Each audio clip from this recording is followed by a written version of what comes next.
correct? Well, the $15 minimum wage started in Seattle, but now affects 30 million, 40 million workers. It's law of the land in California and New York State and Washington State and a whole bunch of other places. We have taken that policy idea and propagated it across the country. But my point being that all of the academic economists, whether they were right-leaning or left-leaning, thought that if you imposed a $15 minimum wage, that Seattle, among other things, would fall into the Pacific Ocean. It's just not true. You host a podcast called Pitchfork Economics. I do. So what is Pitchfork Economics, and explain how wealthy people do not run the economy? Yeah, so Pitchfork Economics is our team's podcast devoted to explaining to folks how economics really works. And, the point is that if you don't get economics right, the pitchforks come out.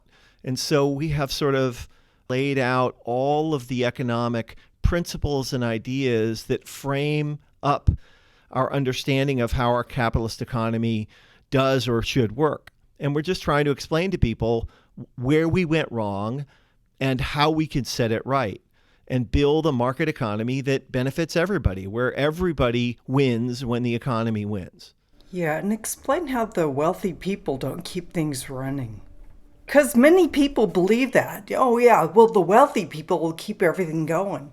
Yeah, well, I mean, that's not true. An economy is like an ecology, and you could analogize to lions. So lions are king of the jungle, and it's convenient and easy to believe that they're the most important things in that ecology because they sit at the top. And this would be very sad, but if all the lions in the world went extinct, the world's ecosystems would continue to survive. But the thing that is at the bottom of that food chain are plankton. And if all the plankton die, then we're all dead, right? And a human economy is much like that.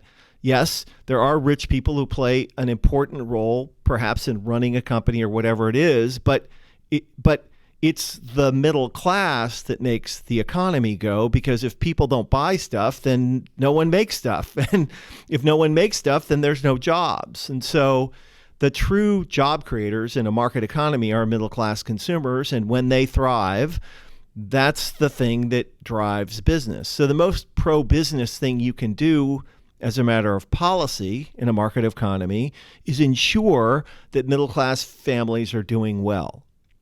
You should be rich.